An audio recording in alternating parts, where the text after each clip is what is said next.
अनुपात एवं समानुपात का प्रश्नमाला 12 का भी हम लोग पढ़ रहे थे और पिछले वीडियो में 13 नंबर तक का क्वेश्चन हम लोग ने कंप्लीट कर लिया था। आज हम 14 से 26 तक कंप्लीट करेंगे और इसी के साथ ही अनुपात एवं समानुपात का क्या होगा, काम अपना कंप्लीट हो जाएगा। तो आइए आज हम प्रश्न संख्या 14 नंबर का करते हैं। आज ये अनुपात एवं समानुपात का अंतिम क्लास है। आइए पहला प्रश्न है 14 नंबर का। एक व्यक्ति ने 2560 किलोमीटर की कुल दूरी, टोटल कितना दूरी है 2560 का 2560 किलोमीटर की कुल दूरी का कुछ भाग वायुयान से, कुछ भाग जलयान से तथा शेष भाग कार द्वारा तय किया है। यानी कि 3 तरह का यात्रा किया जाता है। कौन कौन सा है, गौर कीजिएगा। वो 3 प्रकार का यात्रा है। पहला है वायुयान से। पहला किससे, वायुयान, यहां लिखते हैं पहला वायुयान। दूसरा जलयान और तीसरा जो साधन है वो है कार के माध्यम से दूरी को तय करता है। और इस यात्रा में जो लिया गया समय है वो 1, 4 और 5 ये समय का रेशियो है। उसके बाद आगे कहा, तथा इन यात्राओं में प्रयोग किए गए साधनों का औसत गतियों का अनुपात 20:1:8, 20:1:8 ये है गति का अनुपात।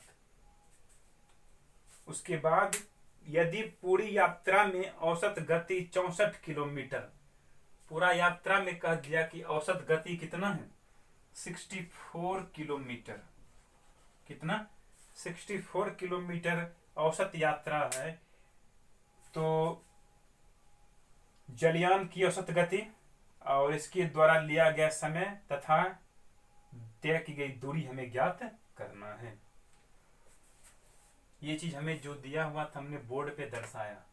जलयान द्वारा तय की गई दूरी, समय और औसत गति हमें पूछ रहा है। तो आइए देखते हैं हम लोग कैसे बनाएंगे।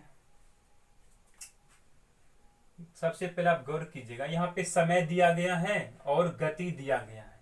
हम जानना चाहते हैं दूरी का अनुपात। क्यों जानना चाहते हैं दूरी का अनुपात? क्योंकि हमें टोटल दूरी मालूम है 2560 किलोमीटर। तो अगर हम दूरी अनुपात में निकाल लें तो तुलना करना हम लोगों के लिए सुविधा हो जाएगा। तो दूरी बराबर चाल गुना समय। तो चाल गुना समय 20 से कम 20, 4 एक कम 4, 8 पचे 40, 8 पचे 40। तो ये मिल गया दूरी का अनुपात। टोटल दूरी अनुपात में कितना होता है, जोड़ते हैं 20, 4, 24, 24, 40, 64। टोटल डिस्टेंस अनुपात में 64, संख्या में इतना काटेंगे। 64 से कितना बार में कटेगा 4, यानी अनुपात 1 बराबर 40। जब इस 40 से अलग अलग गुना कीजिएगा तो सबका दूरी अलग अलग मालूम हो जाएगा। लेकिन हमें यहां निकालना है जलयान की दूरी। तो 4 गुना 40 बराबर कितना 160 किलोमीटर। एक आंसर तो मालूम हो गया है कि जलयान द्वारा कितना दूरी तय किया गया 160 किलोमीटर। ध्यान दीजिएगा, अगर हम मान लें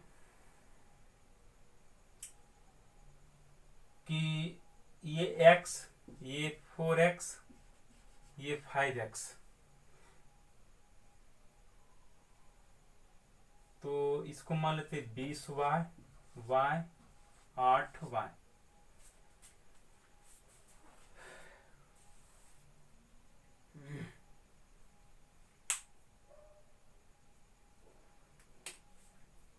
तो टोटल समय कितना होता है, 4 1 5 8 5 4 9 1 10x। टोटल समय 10x। टोटल समय 10x समय गुना दूरी बराबर क्या होता है, चाल गुना समय। टोटल चाल कितना,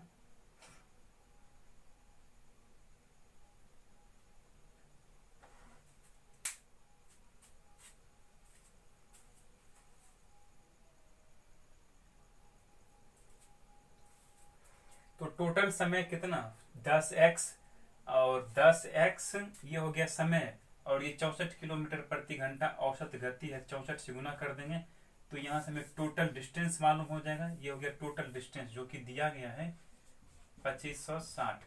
यहाँ से कटेगा 64 से 40 बार में 10 चौका 40। x बराबर कितना 4, x बराबर 4 मालूम हो गया। जब इस 4 से इसमें गुना करेंगे तो समय मालूम हो जाएगा। तो जलयान द्वारा लिया गया समय बराबर 4x, यानी कि 4 गुना 4 इक्वल टू 16, कितना होगा 16 किलोमीटर, सॉरी 16 घंटा। समय निकल गया है, दूरी मालूम, समय मालूम, चाल भी हमें निकालना है। तो चाल बराबर क्या होगा, दूरी बट्टा समय। दूरी कितना 160 किलोमीटर, समय कितना 16, तो भाग दीजिएगा तो 10 किलोमीटर प्रति घंटा। एक आंसर ये, एक आंसर ये, और एक आंसर कितना ये 16 घंटा। ये 3 आंसर हम लोगों को मालूम हो गया।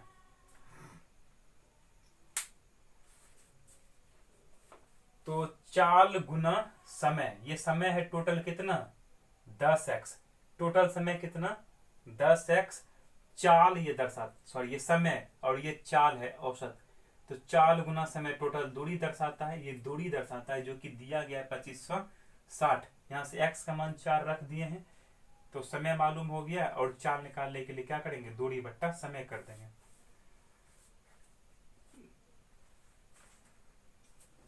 चलिए अगला क्वेश्चन देखिए।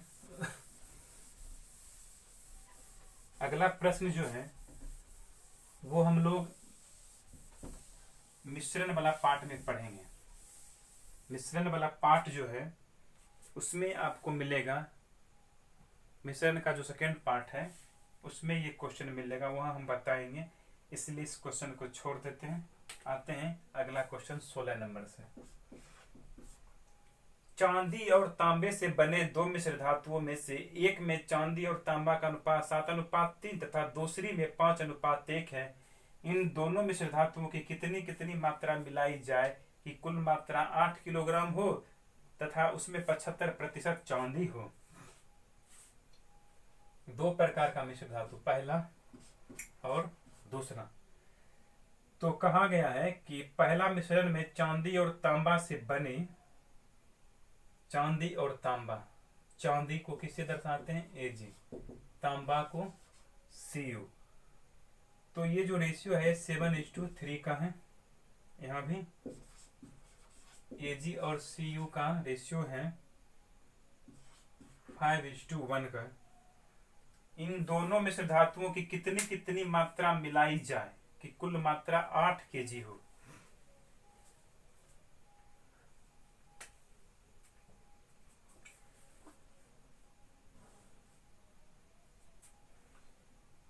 देखिए यहां से टोटल Ag कितना है 7 भाग है, टोटल 10 भाग में।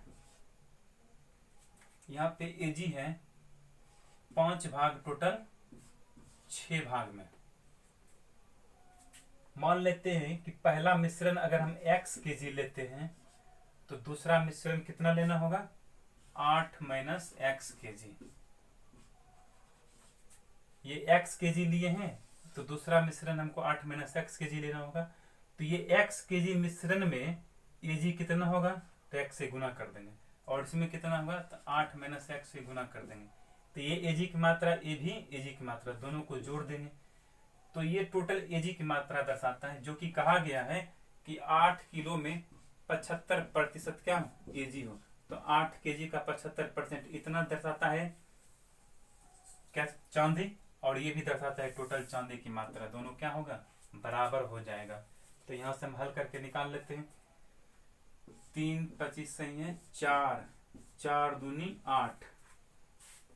देखिए 7x/10 और ये 5x/6 minus 5x/6, 7x/10 minus 5x/6 plus 8 25 40/6 बराबर 3 दूना 6। इसका एलसीएम होगा 30, 10 तिया 30, 7 तिया 21x, 6 25 30, 25 25x/6, 6 माइनस 40/6, ये हो गया माइनस 4x/6। ये कितना 36 माइनस 4/6, 4 से 4 कट गया। ये एलसीएम कितना आएगा 30 ना, यहाँ पे नीचे में 30, 6 5 30, x बराबर कितना 5 kg।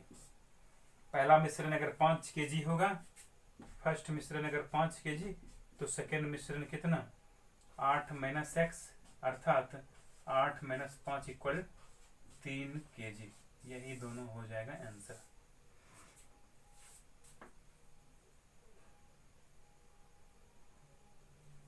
चलिए अगला क्वेश्चन पढ़िए 17 का।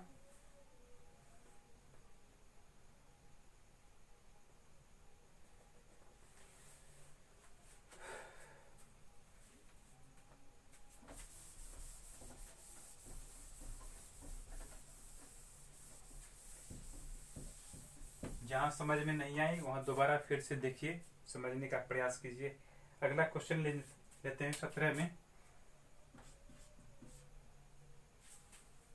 सोने और तांबे के दो मिश्रण ए तथा बी हैं। ए में सोने और तांबे 9:2 जबकि बी में यह अनुपात 7:15।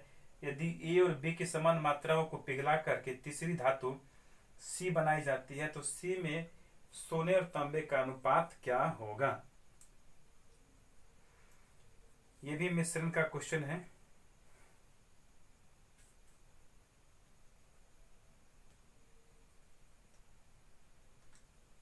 देखिएगा दो मिश्रण है ए और बी, तो सोना और तांबा के दो मिश्रण है ए और बी। इसमें सोना को AU से दर्शाते हैं और कॉपर को CU से। तो यहाँ जो रेशियो है 9:2 का और यहाँ पे रेशियो है 5:1 का, नहीं 5 नहीं 7:15 का। कहा ए और बी की समान मात्रा को मिला करके, समान मात्रा दोनों से लिया गया, इसका और इसका दोनों का समान मात्रा लिया गया और तीसरा मिश्र धातु बना दिया सी। तो सी में सोना और तांबा का अनुपात क्या होगा। देखिए मिश्रण ए में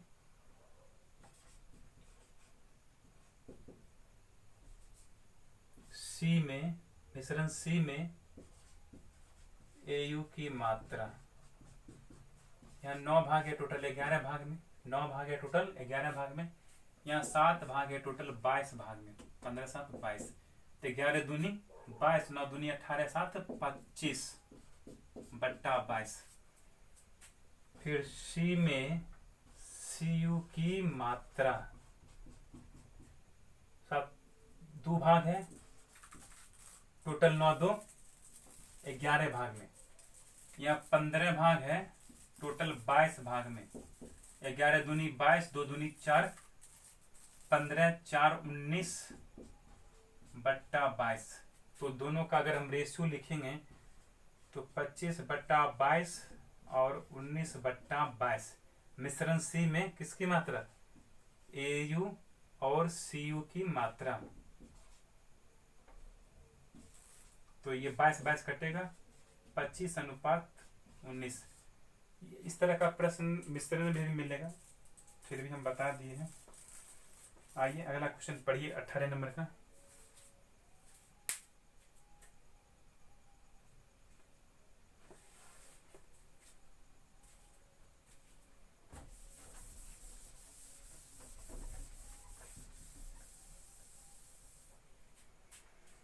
18 नंबर का क्वेश्चन फर्स्ट पार्ट में भी था, वहां पे हमने छोड़ दिया था, बताए थे कि पार्ट बी में बताएंगे। तो आइए देख लेते हैं ये क्वेश्चन 18 नंबर का क्या कर रहा है कि सोना पानी से 19 गुना भारी है,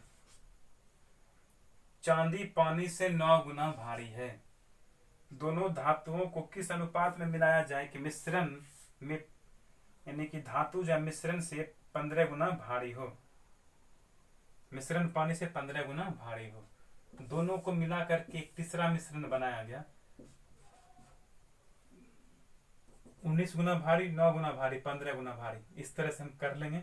15, 19 और 15 का अंतर 4, 15 और 9 का अंतर 6, 3 दूनी 6, 2 दूनी 4, आंसर 3:2 के अनुपात में मिलाना चाहिए।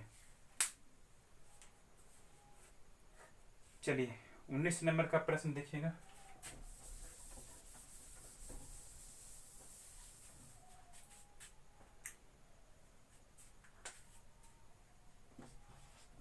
उन्नीस में है कि 2120 रुपया है टोटल।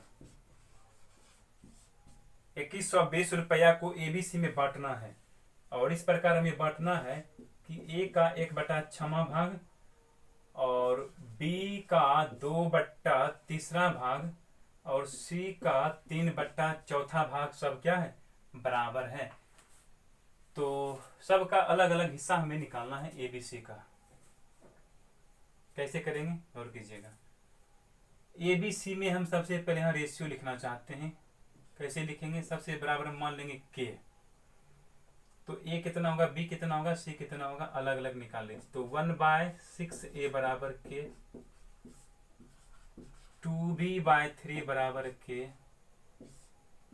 3c/4 बराबर के। तो सबका अलग अलग, ए बराबर 6 के, बी बराबर 3 के और 2 गुना में धराएगा बट्टा में, सी बराबर 4 के बट्टा 3। तो ए बी और सी में जो रेशियो बनेगा 6 के, 3k/2, 4k/3। कॉमन फैक्टर के है, इसको हटा देंगे क्योंकि रेशियो में जो कॉमन फैक्टर होता है उसको क्या करते हैं, हटा देते हैं। तो अब क्या करना होगा, 6, 3/2, 4/3, इसका एलसीएम कितना आएगा 6, 6 गुना 6 36, 2 तिया 6, 3 तिया 9, 3 दूनी 6, 4 दूनी 8, 9 8 17 और 17 36 53। टोटल अनुपात में 53 संख्या में 212 पर 1 0। तीनों का टोटल धन अनुपात में इतना, संख्या में इतना है, कटेगा 3 से 4 बार में। अनुपात 1 बराबर 40। जब अलग अलग गुना कीजिएगा तो सबका हिस्सा अलग अलग मालूम हो जाएगा। 36 गुने 40, 9 गुने 40, 8 गुने 40, 320, 360, 6 चुका 24 के 4 बाकी 2 4 तिया 12 2 1440। यही हो गया सबका अलग अलग हिस्सा। कोई डाउट समझने में, कोई डाउट नहीं? अगर डाउट है तो फिर से इसको देख लीजिए, समझ लीजिए अच्छी तरह से, तब आगे का क्वेश्चन पढ़िए।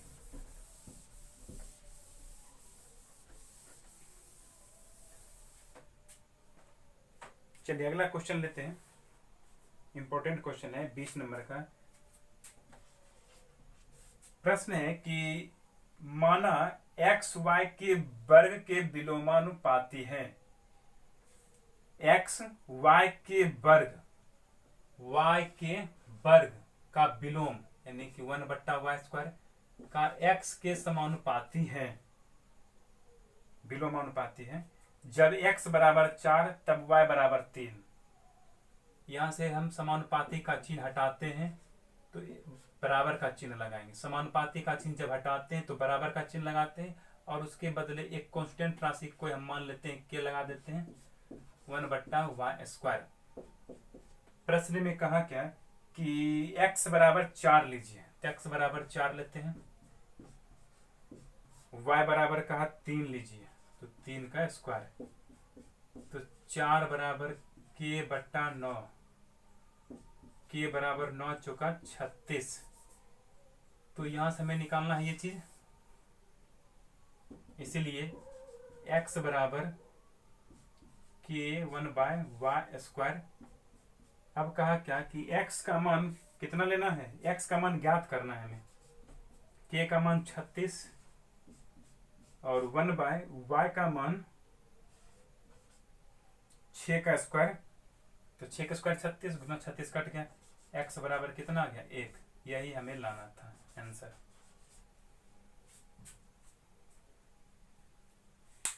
चलिए 21 नंबर का पढ़िए।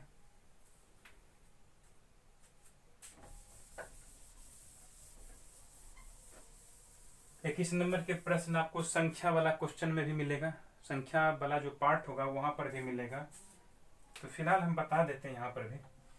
21 नंबर पढ़िए क्या कहता है कि एक व्यक्ति किसी बैंक से 600 रुपया का चेक भुनाता है, बैंक से उसे 10 रुपया और 5 रुपया का टोटल 72 नोट मिलते हैं। 10 रुपया और 5 रुपया के नोटों की संख्या का अनुपात क्रमशः कितना है। 600 रुपया का चेक भुगतान करता है, टोटल कितना है 600 रुपया, उसको मिलता है 10 रुपया और 5 रुपया के टोटल 72 गो नोट।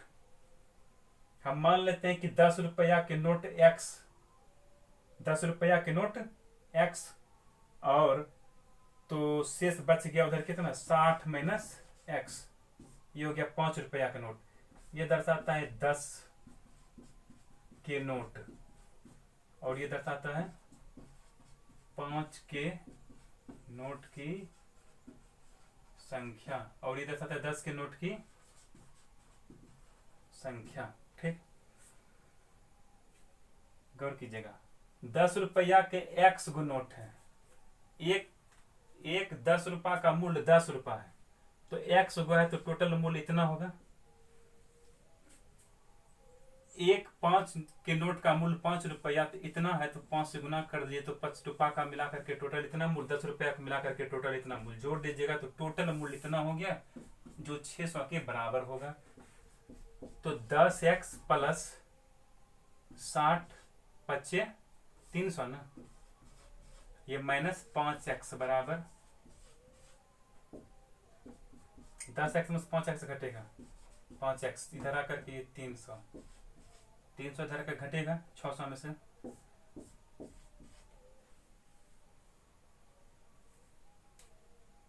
पाँच 30 60, कुछ मिस्टेकिंग यहाँ पे 10 था ना, 10 में से 5 घटेगा 5,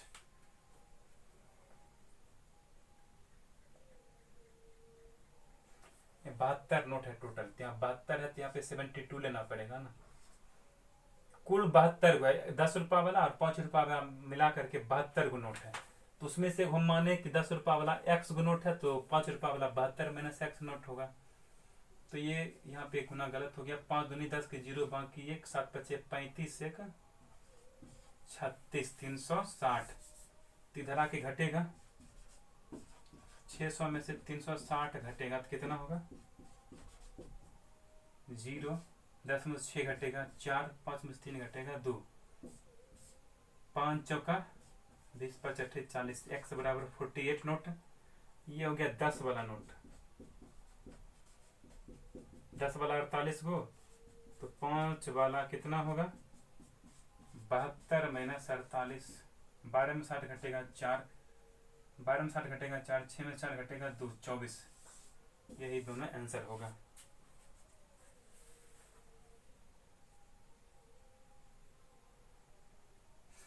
यहाँ पे 10 रुपया और 5 रुपया के नोटों की संख्या का अनुपात हमें पूछ रहा था, तो अनुपात निकालना है तो सीधा 48 अनुपात 24 कर दीजिए, 24 दूना 48, 2 अनुपात 1 का आंसर ये हो गया।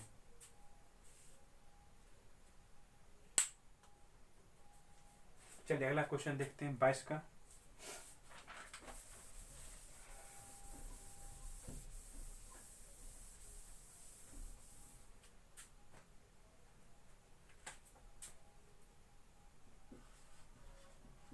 बाईस का प्रश्न है, यदि ए प्लस बी अनुपात रूट अंडर ए बी बराबर 4:1 है, तो सिद्ध कीजिए कि ए अनुपात बी, हमें सिद्ध करना है, क्या सिद्ध करना है, ए अनुपात बी बराबर 7+4√3 ये हमको सिद्ध करना है और ये समीकरण दिया गया है। आइए देखते हैं कैसे इसको हम हल करेंगे।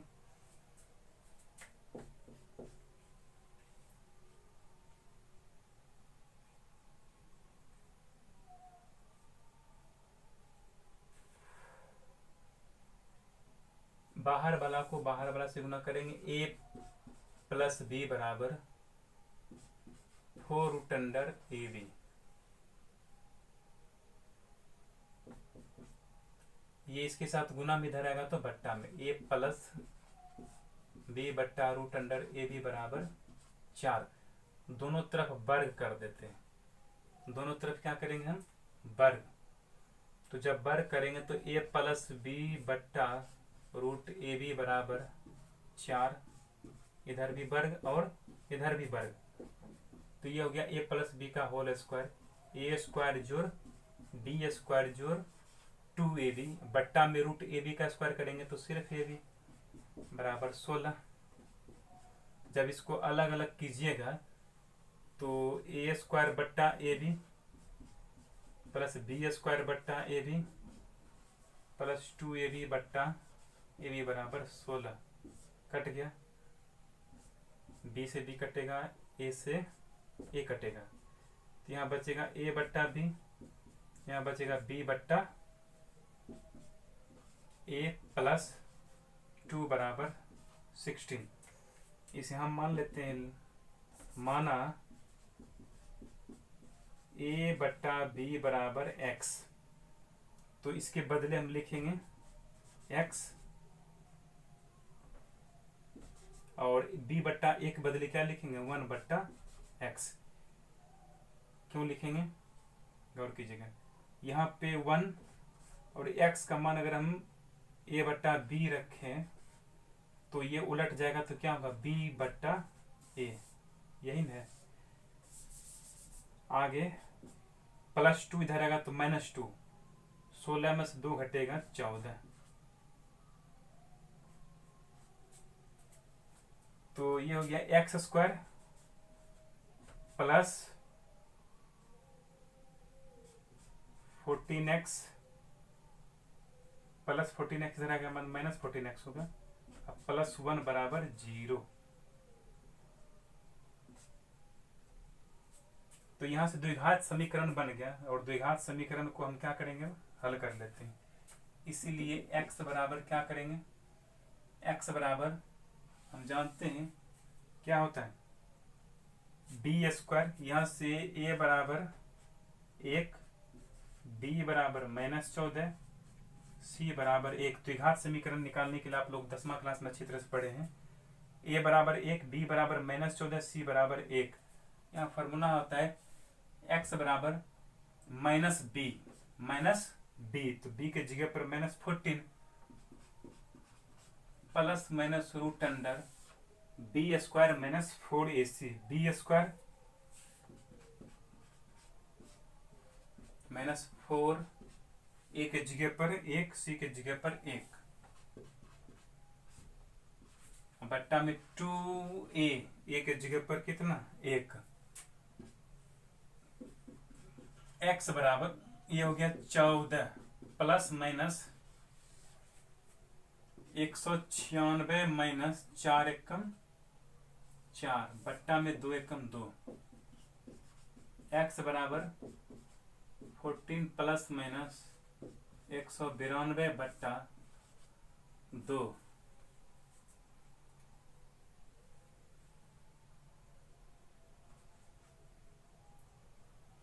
x बराबर 14 प्लस माइनस 192 को हम लिख सकते हैं 64 गुने 3, क्योंकि 64 गुने 3 करेंगे तो 192 होगा बट्टा में 2।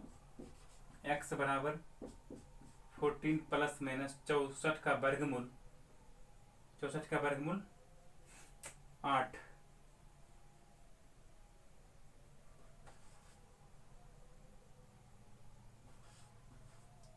बट्टा में 2,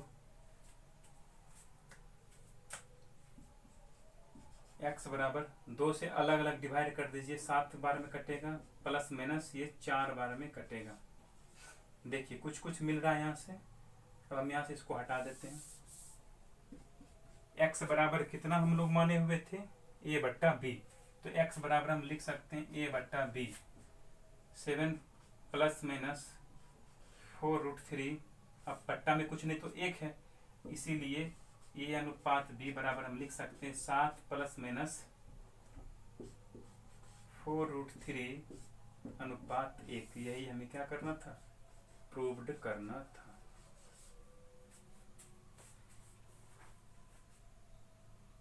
कहीं समझने में डाउट है तो फिर से इसको देख लीजिए।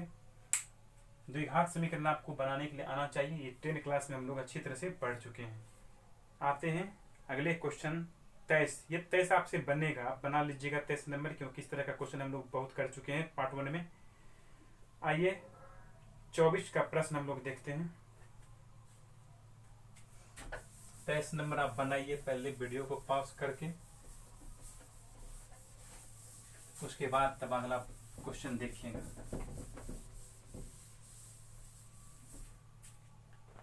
अगला प्रश्न है, यदि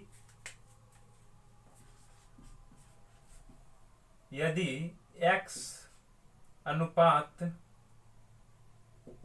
a बराबर y अनुपात b बराबर z अनुपात c हो तो सिद्ध कीजिए कि ax minus B Y upon a plus b x minus Y plus B Y minus C Z बट्टा b plus C Y minus Z plus C Z minus A X बट्टा सी plus A Z minus X equal to 3। ये हमें क्या करना है, proof करना है।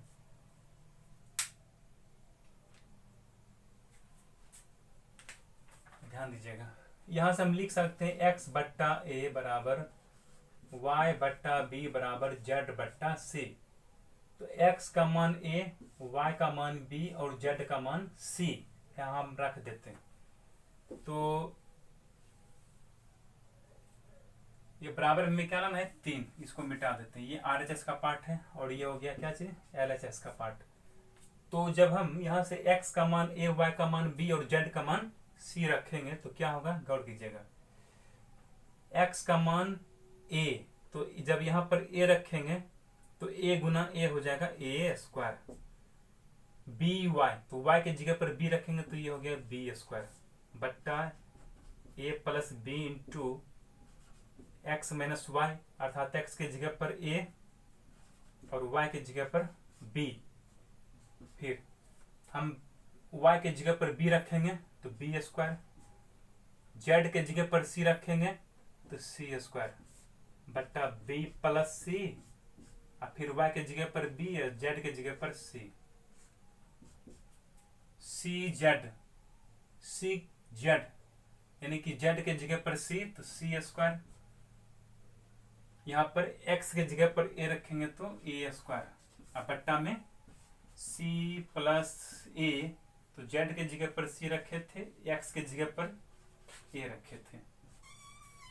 तो ये तो फॉर्मूला होता है नीचे, ऊपर वाला का फॉर्मूला ये नीचे वाला, ये कटेगा ऊपर नीचे। तो इसका भी मान 1, इसका भी मान 1, इसका भी मान 1 जोड़ देंगे तो कितना आ जाएगा, 3। यही था RHS में हमें लाना।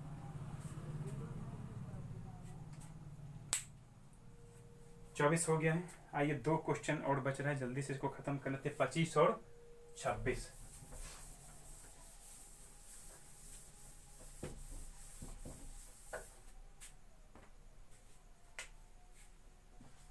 पच्चीस में क्या कह रहा है कि x अनुपात, 25 में कह रहा है यदि a अनुपात B प्लस C 1:3 तथा C अनुपात A प्लस B 5:7, तो हमें सिद्ध करना है B:A प्लस C का मान क्या होगा। ये प्रश्न दिया गया है और इसका मान हमें पूछ रहा है, तो गौर करते हैं कैसे निकालेंगे। A का मान 1 है, अब B प्लस C का मान 3 है। यहाँ C का अकेले मान 5 है, लेकिन यहाँ पे B और C को जोड़ने पर 3 है, तो क्या करना होगा, इससे हम बड़ा रेशियो इसको बना लेते हैं। तो बड़ा रेशियो कैसे बनाएंगे, गौर करते हैं। अगर मान लीजिए अगर हम इसमें 2 से गुना करते हैं तो ये हो गया 3 दूना 6, 2 एकम 2, तो A का मान 2। जब A का मान यहाँ अगर 2 रखते हैं तो A और B को जोड़ने पर 7 होना चाहिए, तो A का मान 2 तो B का मान 5 होना चाहिए, तब न जोड़ने पे 7 होगा। तो B का मान 5, तो B का मान यहाँ 5 हो सकता है क्या, B का मान 5 नहीं हो सकता है। क्यों, क्योंकि अगर हम B का मान 5 प्लस 1 करते हैं तो B का मान तो 5 हो जाता है, लेकिन C का मान 1 ही रह जाता है, लेकिन यहाँ पे C का मान 5 है, इसीलिए 2 से गुना करना संभव नहीं है। तो हम क्या करते हैं, 3 से गुना करते हैं। तो 3 एकम 3, 3 तिया 9, 3 से जब हम गुना किए हैं तो रेशियो बदल करके हो गया 3:9। अब हम क्या कर सकते हैं कि A के जगह पर 3, तो A का मान 3 हम लिख सकते हैं। तो जब A का मान 3 लेंगे तो B का मान क्या लेना होगा, 4, तब न दोनों को जोड़ने पे 7 होगा, यानी B का मान 4 और A का मान 3। तो A का मान 3 तो संतुष्ट कर गया। यहाँ पे क्या B का मान 4 संतुष्ट करता है, देखते हैं। B के जगह पर क्या होना चाहिए, 4, तो 4 प्लस 5 9, तो C के जगह पर 5 होना चाहिए, तो जो कि C के जगह पर 5 है, तो अब संतुष्ट कर गया। तो हम लिख सकते हैं B के जगह पर 4, A के जगह पर 3 और C के जगह पर 5, तो 4:5 3 8, 4 दूनी 8, 1:2 आंसर। कहीं दिक्कत समझने में, फिर से देख लीजिए। आइए अगला क्वेश्चन है इस पार्ट का अंतिम प्रश्न 26 नंबर।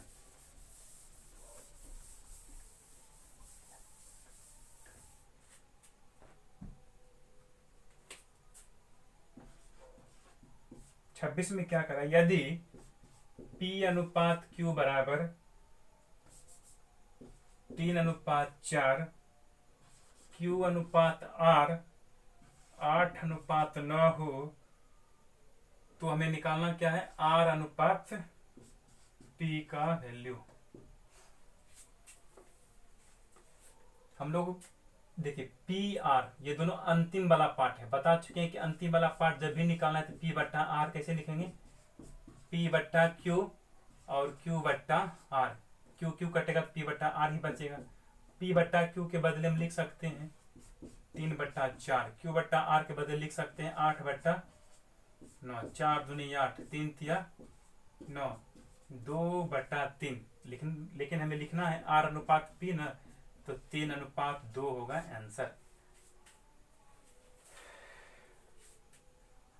तो इस तरह से 26 तक हम लोग पूरी तरह से कंप्लीट कर लिए हैं।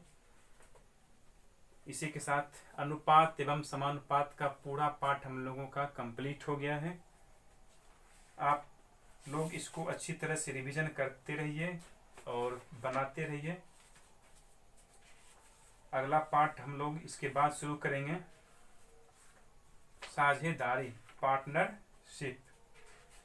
इंट्रोडक्शन क्लास में बताए थे कि रेशियो एंड प्रोपोर्शन के बाद क्या बताएंगे, पार्टनरशिप, उसके बाद तब हम लोग मिश्रण के बारे में पढ़ेंगे। तो अब आप लोगों का काम रहा कि अनुपात एवं समानुपात को अच्छी तरह से रिवीजन करना। जितना आप रिवीजन कीजिएगा उतना आपको वो चैप्टर पूरी पकड़ में आएगा। अनुपात एवं समानुपात अच्छी तरह से क्लियर हो जाएगा तो आगे आने वाला पार्ट आप लोगों के लिए इजी रहेगा, क्योंकि इस चीज़ का अप्लाई हम लोग आगे के चैप्टर में करने वाले हैं। इसलिए इसका पूरा अच्छी तरह से आप लोग बढ़िया से क्लियर कर लीजिए, एक एक क्वेश्चन को बढ़िया से समझ लीजिए।